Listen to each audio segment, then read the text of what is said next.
Okay, folks, it feels like it's been way too friggin' long. It kind of has been 2 weeks because the last time I uploaded, it was on a Monday right before Christmas. But don't worry, we'll get back into the groove of things. We got a lot of catching up to do, but let's just watch Alex Pereira with his new skill.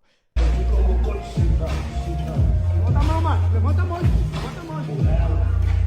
at that.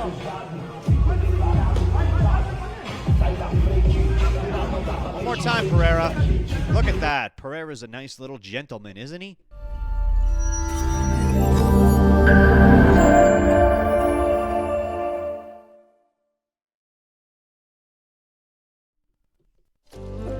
Okay, people. Guess what? We're finally back. It's a new year, a new me. 2026, people. Oh my God. Welcome to the DynamiteGizmo podcast, everyone. Episode 283.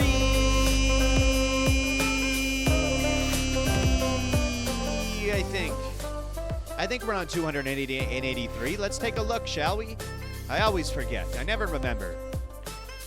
Now, as it goes, here's today's card. It's tradition around here to show you the card, but it's not tradition to show you what's on the card, but you'll find out anyway because we'll talk about it soon. But I don't have a card for today.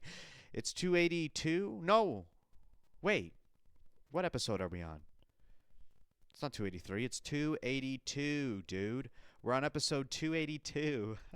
Because I was going to film 281 during the week of New Year's, but then I said, fuck it, dude. New Year's lands on a Wednesday. That's when I film and upload. I'm going to go celebrate New Year's. It's the only day other than the day I went camping this year that I took a day off from filming the podcast. But now we're back and better than ever, dude, because it's 2026.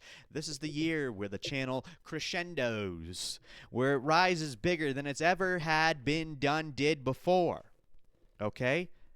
I should have brought in some new sound bites, but unfortunately I didn't. I need to sit my black ass down and do some more cardio.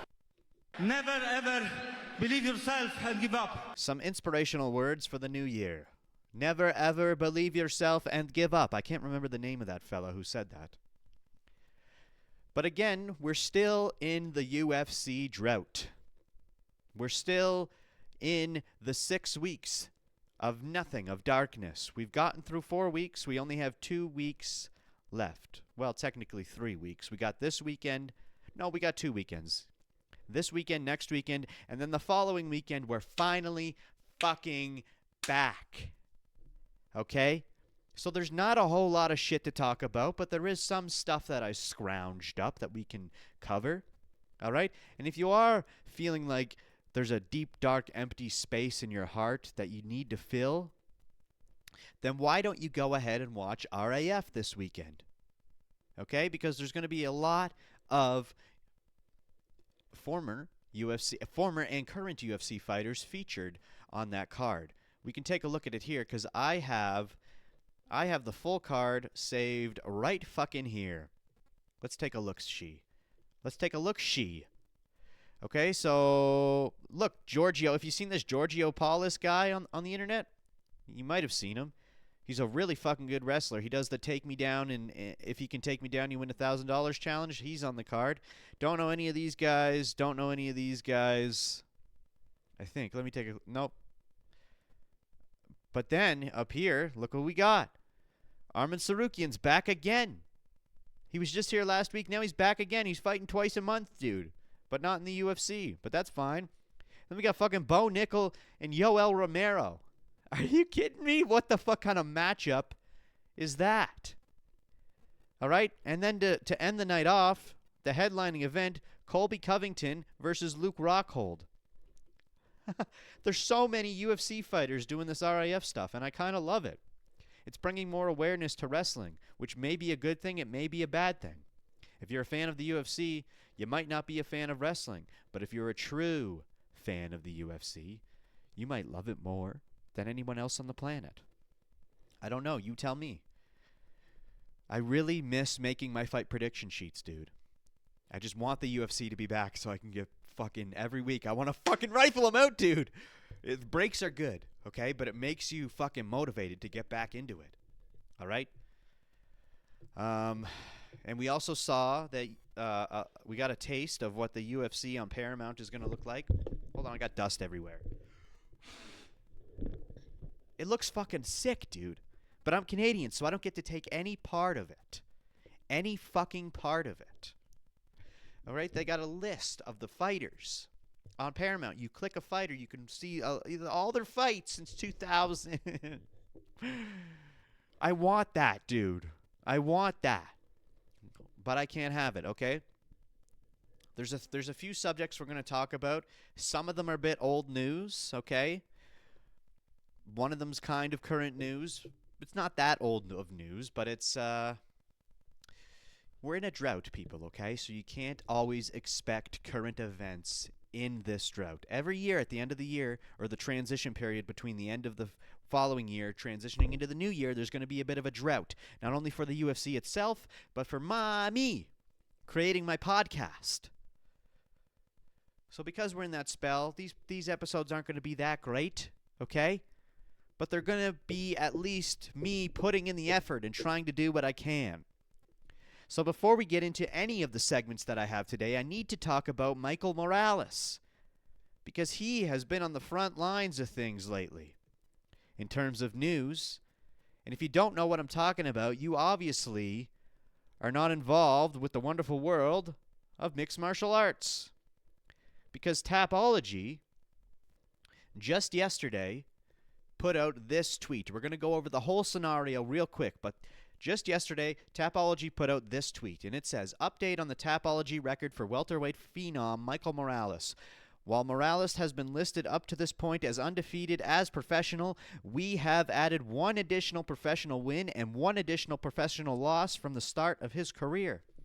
So someone came to Tapology with some footage of some former fights that he had. They were classified as exhibitions. Tapology took a look at it, and they said, no, these are actually pro fights. He won one of them, lost another one. So they changed his record from 19-0 to 20-1, which is crazy. Why would they do such a thing? Okay, and then they go off in the comments explaining what the reasoning was and all that. And then they came out today and they gave us another update. All right, which I have it right frickin' here.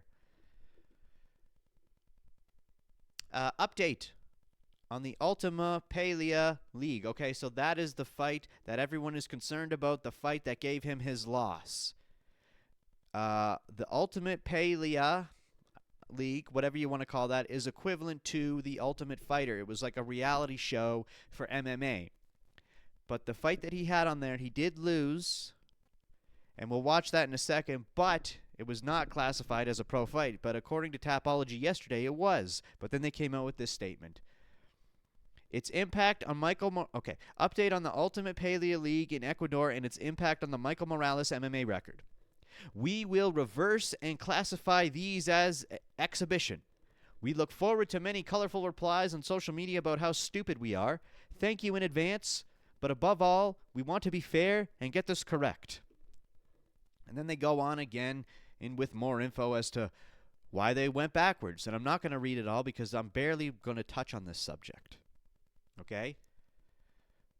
When I saw this tweet get put out yesterday, it blew my noggin off. I didn't know what to think. There was a lot of things going through my head. But the one thing that always does go through my head when I see fishy things is, what the fuck is Ali Abdulaziz up to now? Because Michael Morales is in the welterweight division, rising, undefeated, overall, not even just in the UFC, but across his MMA record. He could be, and probably should be, deemed as the next opponent for Islam Makhachev, or at least the next runner-up after someone else. But Ali is Kamaru Usman's manager. Now, I'm not saying Ali went ahead and tried to convince Tapology to change this shit. Okay? But it's not the first time that we've seen the UFC change numbers in favor of them allowing a fighter to do what they want. Okay? We've seen it very recently with Paddy Pimblett. Without any fights between Michael Chandler and up to this point, he went from like rank number 8 or 9 all the way up to rank number 5 without any fights, just so they could put him headlining the first pay-per-view, or sorry, main number event of the year to fight for the title.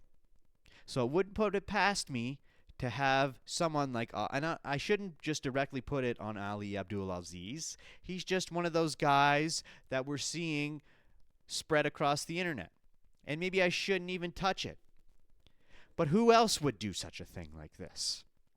But the good thing is that Tapology turned back on what they said, and they reversed their decision to make his record 21-0. And he is now back to 19-0-0. Now, would you like to see the fight that caused all this ruckus and caused Michael Morales to get that O removed from his record temporarily? It is a brutal loss, and if this was a pro fight, there's no question on whether or not this would be a loss. But let's take a look here. But it's not pro. Coge la pierna. Coge la pierna. Coge la pierna para contra la reja. Contra la reja. Golpealo eso. Golpealo. Ponlo contra la reja. Look at that. Knocked the fuck out in some sort of triangle hold. Anyway, so that's that. Michael Morales is still good. Even if it was deemed that he needed to have a record of 21-0, he'd still be a fucking dominant force, okay? It wouldn't really change anything, but to do that and take away from his undefeated record, even though being undefeated doesn't really matter in the UFC or MMA in general, it's still just part of his story leading up to this point. And so to just take that away from him without even having any fights, it just wouldn't feel right. And it is nice to have undefeated fighters in the UFC, don't get me wrong, even though that's not a requirement and it's not as highly necessary as it seems to be in boxing. It's nice to have that. We had John Jones, and that's really, and Khabib, I guess, but that's really the only two other guys. So why don't we have another one? Let's let Michael Morales take that throne, if he can. I don't know if he's going to beat Islam. I don't know who is going to beat Islam. If anybody, I think Islam will retire before anyone beats him, to be completely honest. But we're going to move on to our first segment, our first official segment of the day, which is, I want to talk about Jon Anik and the White House card. So we all heard Donald Trump give that speech a little while back where he mentioned the UFC potentially is going to put up 9 title fights on the White House card. Now, obviously, that was a gross exaggeration. That's just something Trump does. I never believed 9 title fights for a second. How could you possibly have 9 title fights on one card? You'd have no fights left for the rest of the year if that was the case, in terms of title fights, I mean. But then Mr. Jon Anik himself, legendary commentator of the sport, went on the Jackson podcast the other day, and he brought up something that actually made this whole idea maybe start to feel a little realistic. And if anyone would have real inside knowledge, credible insight, and a genuine understanding of how the UFC books its calendar, it would be Mr. Jon Anik. Now, he doesn't think there will be 9 title fights, but he does believe there could be as many as 6. And at first glance, even that sounds insane. But when you actually break it down, things start lining up in a way that makes this feel very possible. So let's walk through it, shall we? Right off the bat, we have 2 title fights back-to-back this year. UFC 324 goes down on January 24th, and then UFC 325 is January 31st, literally the very next weekend. Boom. There's 3 titles decided immediately, okay? Now hear me out. those champions would have more than enough time to recover before June, which is when the White House card is expected to happen. Not July. They're putting it in June, I think. And more importantly, the lightweight title winner would have enough time to turn around so that Ilia could potentially come back and reclaim the throne on the White House card. So just like that, you've already got you're already looking at 3 titles that could realistically I'm getting a phone call, I think.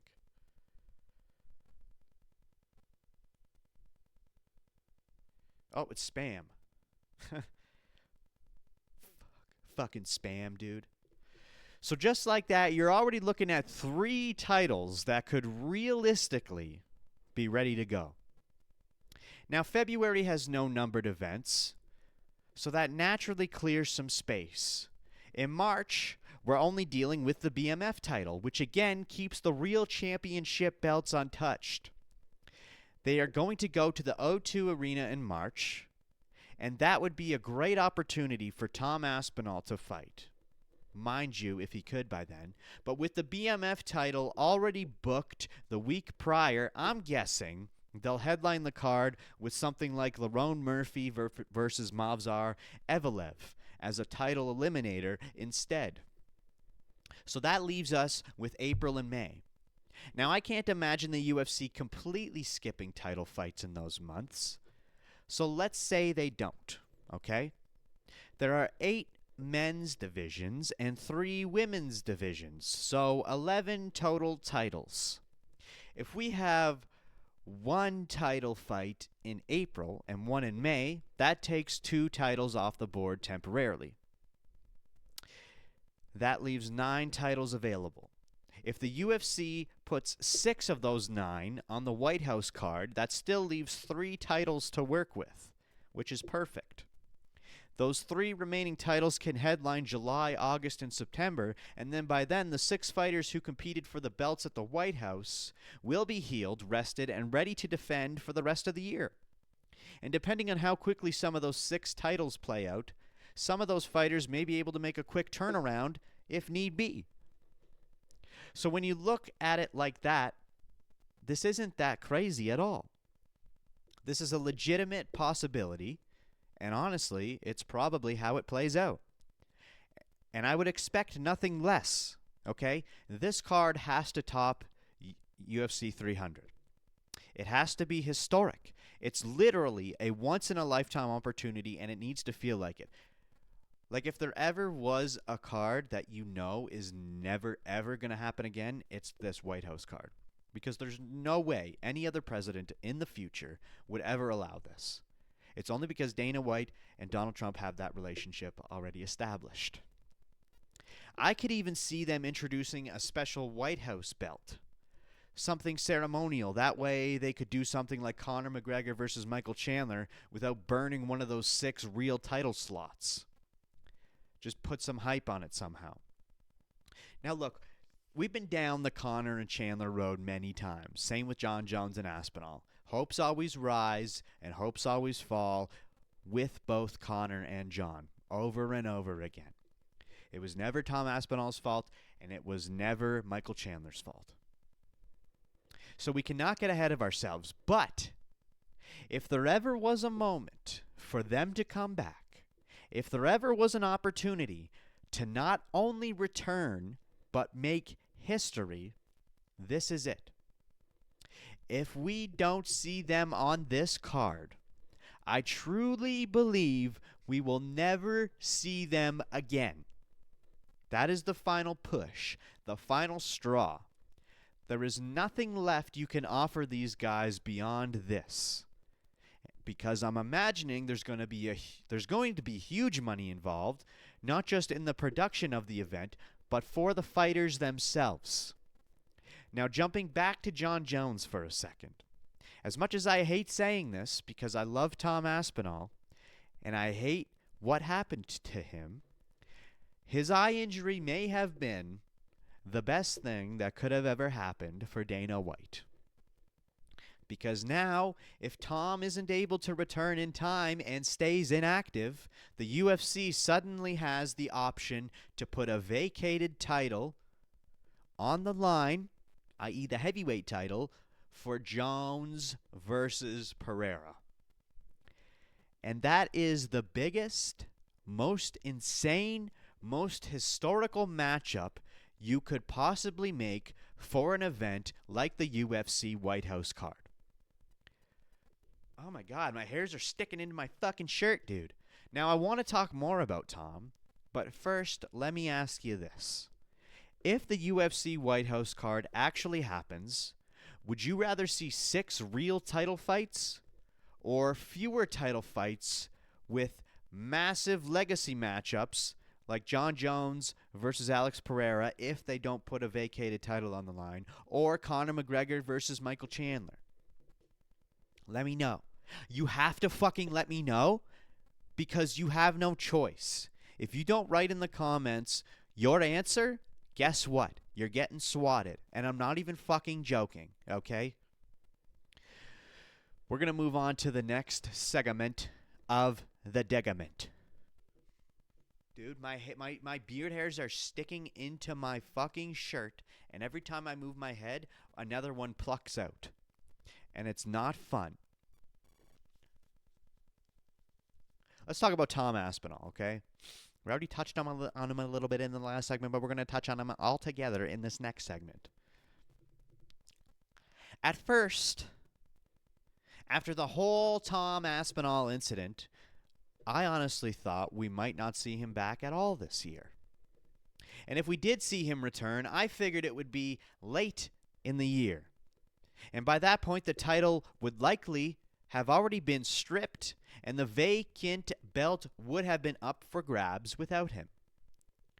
When you look at situations like Arman Tsarukyan's back injury, it took forever just for him to get another fight booked.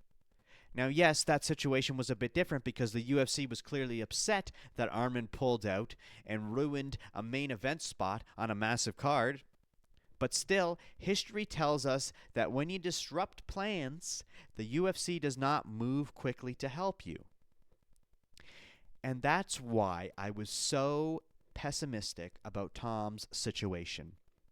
Because the Aspinall versus Gane matchup was the fight we had waited forever for. Not necessarily that exact pairing, but it was finally time to solidify the heavyweight title picture. They go in there, and then boom. First round, no contest due to an eye gouge. So based on prior experiences, and especially based on Dana White's reaction to the incident, how could this possibly be treated any differently? I genuinely thought that even if Tom got the surgeries he needed, Dana would still make him wait an obnoxious amount of time before booking him again. And by then, the belt would be stripped anyway. We heard from Tom a few weeks back that he needed 2 surgeries on his fucking eyeballs. And at that time, we didn't know how long that would take. Whether they would heal properly, or even if they would be fully successful with the surgeries. Now we're finding out that he's already had 1 surgery, and the second one is coming up fairly quickly this month. All right? I have post. I got post, man. You want to watch? Want to listen, post, man? Postman, show me the post. Tomathan Aspinall, what do you got to say, big boy? Just for everyone wants to know as well, obviously, you've been pretty clear in what you've said. Back to Cyril, but surgery now is the focus, and then we'll kick on to 2026, right? That's the plan. That's the plan. But by the time this is going out, they probably have had surgery on one side already. The next surgery's coming mid-January, so we're working towards getting back, and that's the plan. And nice work, Tom. Nice work, Tommy. So if that second surgery goes well, surely the eye heals fast, right? Eyes heal quickly, I think, don't they? I don't know, I'm not a fucking doctor. That suddenly makes a first quarter return a real possibility. That is, of course, assuming Dana doesn't just decide to strip him and throw Pereira against Cyril Gahn for a vacant title. I know we just mentioned Jon Jones on the White House card, but this is another possibility. And that brings us to Cyril Gahn's reaction to all of this. He hasn't really spoken out directly. He hasn't responded to Tom head on at all. And honestly, it feels like he's avoiding the situation. And I have a theory as to why, possibly. Because we've all seen how vocal Tom has been, calling Cyril a cheat, making it very clear that he's pissed and wants to beat him to an absolute motherfucking pulp. If we take a look here, he did an interview with One on One, which is a British something.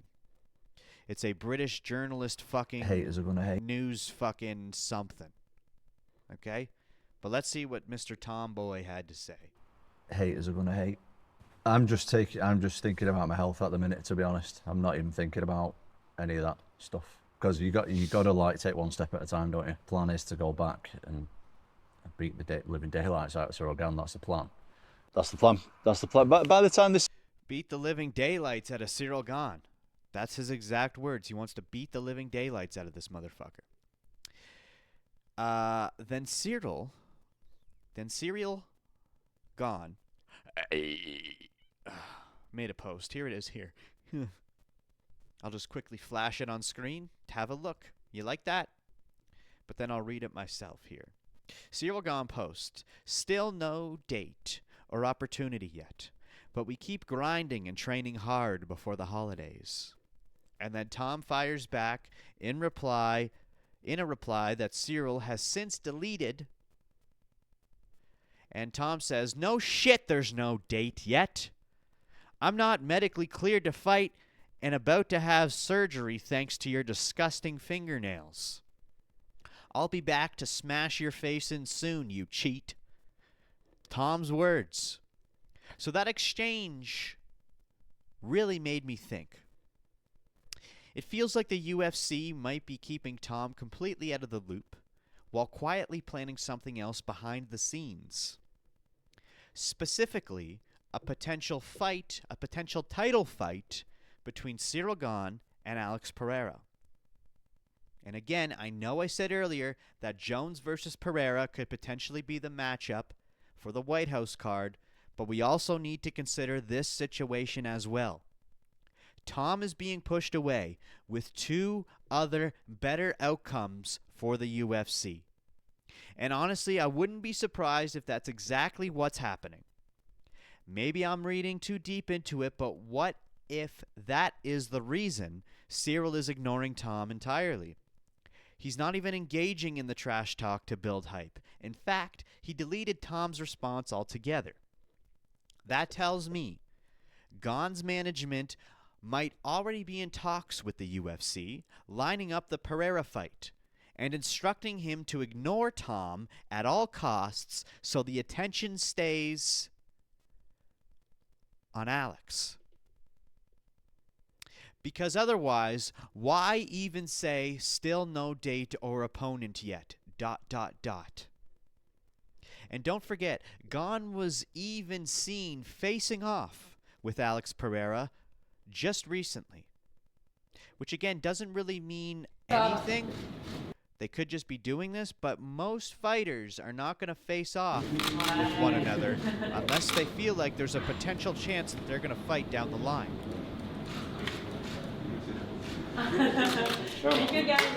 Shama, he says. By the way, Alex Pereira's dating Tracy Cortez now. Isn't that fucking wild? He announced it right at midnight on New Year's, but we're not talking about that anyway. It honestly feels like the universe just does not want Tom Aspinall to succeed as the UFC heavyweight champion. Now, regardless of whether Gahn fights Aspinall or Pereira, it would mean Cyril Gahn has fought for the title 5 times in the last 8 fights. Nobody gets that many opportunities. And yes, it's partly because the heavyweight division has been a mess. But Cyril has consistently landed on his feet. He's been incredibly lucky. But that luck runs out after his next fight. Because if he loses again, he is not getting another title shot anytime soon, if ever. I don't see him beating Alex Pereira. I don't see him beating Tom Aspinall either. And I don't care what anyone says, that tiny exchange that we saw between Tom and Cyril in their last fight told us nothing. We need a full, proper rematch to actually get clarity. Now here's the scary part, if it hasn't been scary enough already.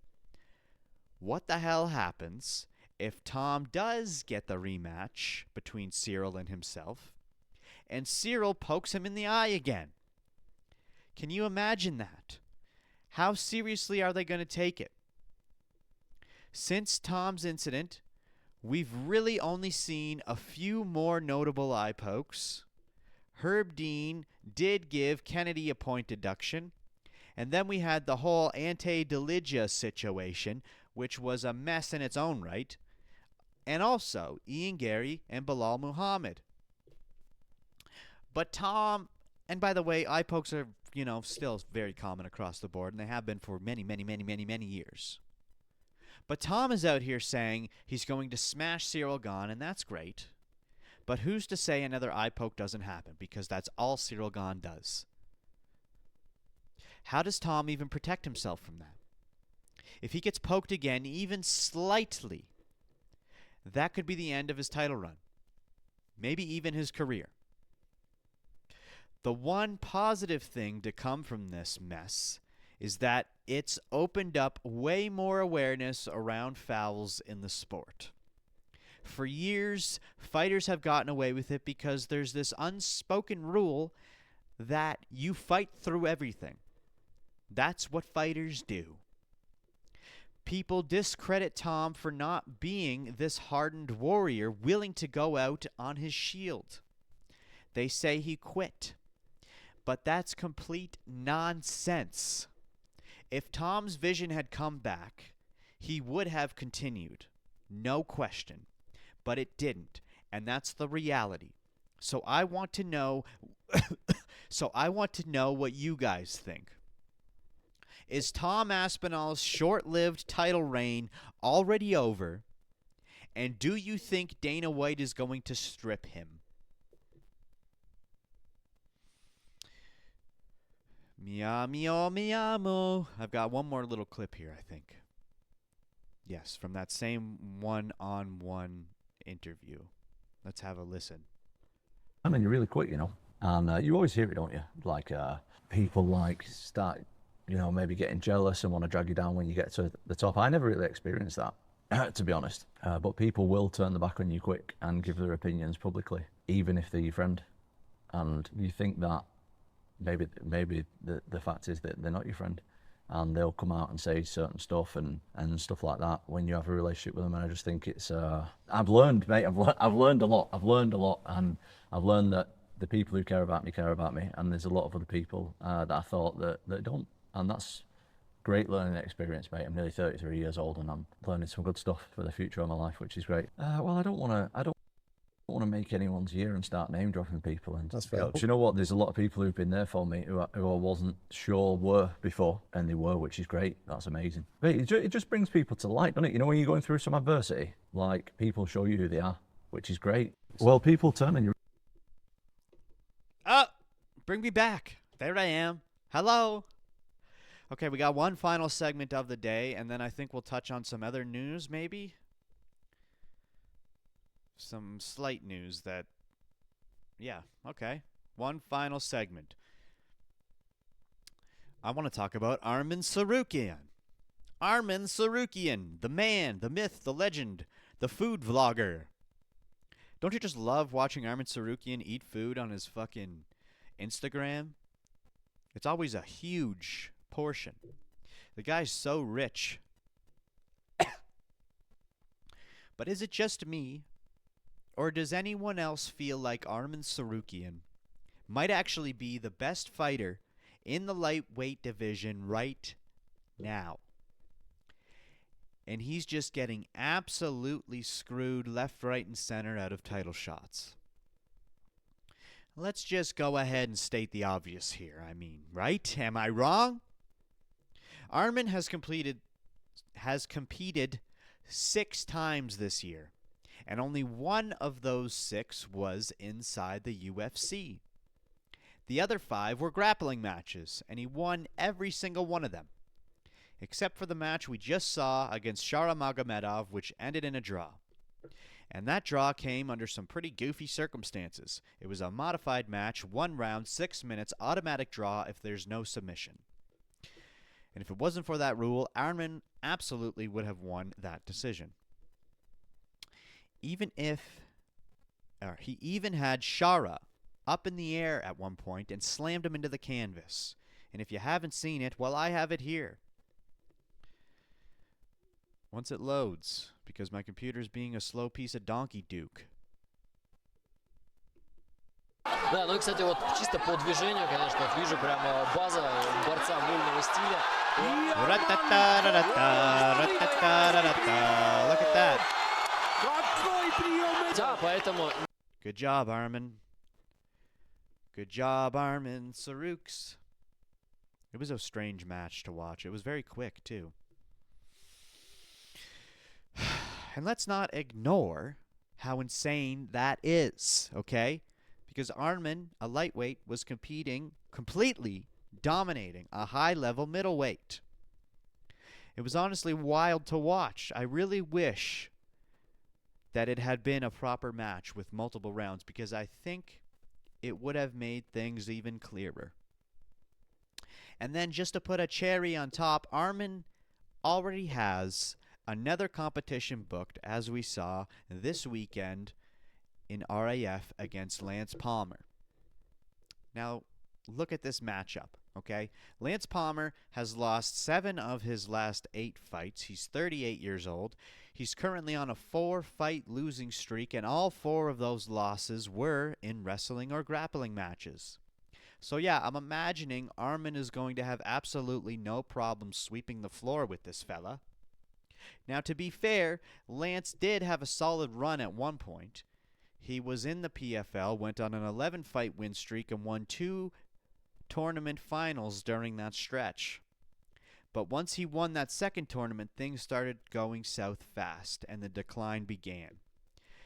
But we're not really here to talk about Lance Palmer now, are we? We're here to talk about Arman Tsarukyan.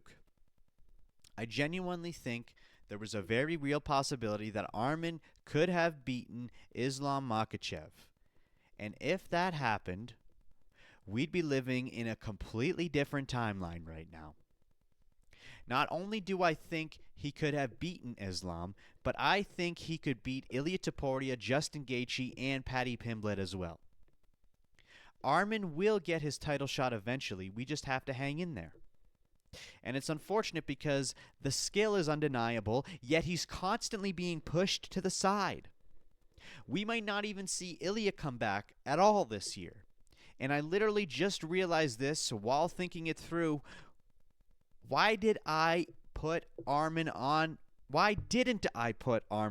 my lightweight title prediction list? Because even if Ilia does come back and the winner of Paddy versus Gaethje fights him, I still think Arman beats any of those guys, including Ilia. And I think that's exactly why Arman is staying so active right now in other organizations. If the UFC isn't going to give him fights, then he has no choice but to dominate everywhere else. He needs to prove, not just to the fans, but to the UFC themselves, that he is the best lightweight in the world. Because if he goes quiet, people forget. And we all know Arman isn't going to stop winning. But here's where the timeline starts to get ugly. The vacant lightweight title is being claimed on January 24th between Gaethje and Pimblett, as we know.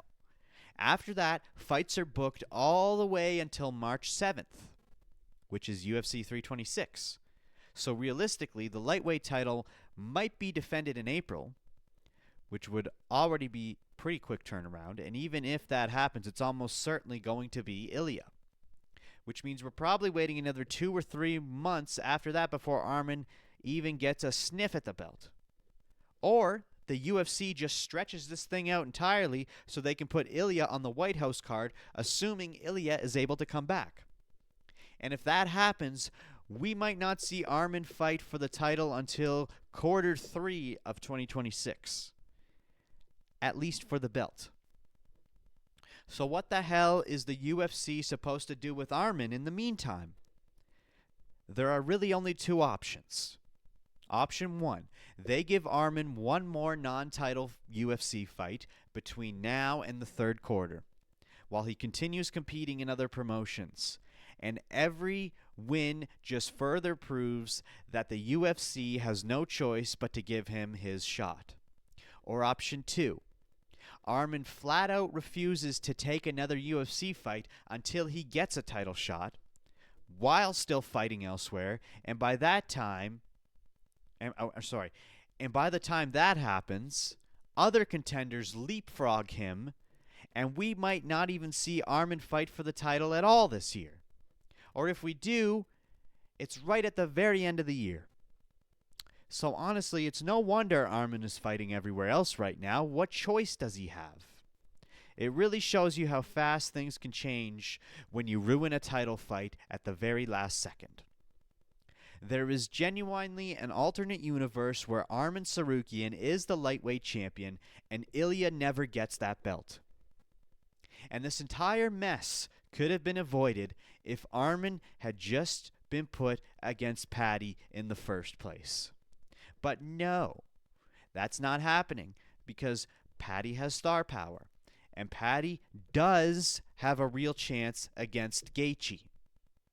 So now we're in a world where fighters are getting title shots off one win instead of consistent dominance, and simply because they want the stars to be created. And I honestly think they waited until the last possible moment to give Arman the fight against Dan Hooker, even though Hooker requested it, because they knew the lightweight belt was going to be decided in January, and they knew Arman wouldn't be able to turn it around fast enough.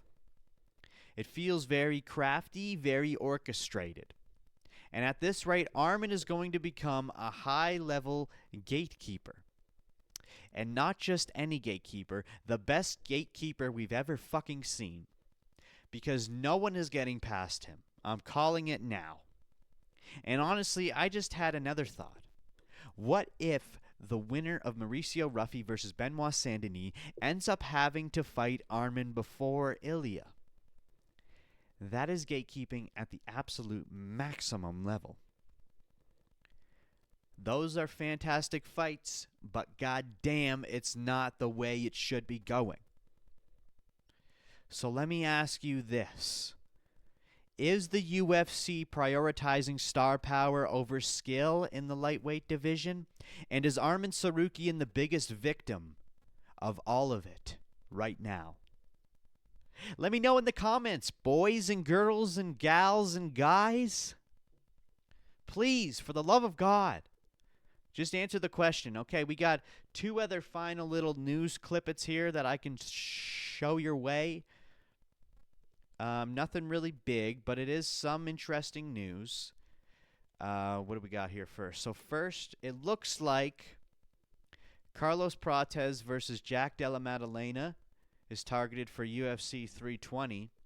And then also, Ilia Topuria just came out of his first court session against his ex-wife.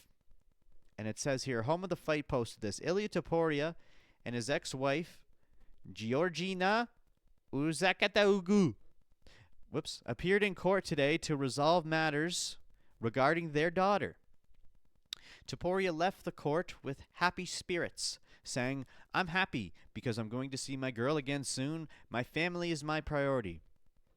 So it looks like we might be seeing Ilia Topuria back in the UFC sooner than we had thought.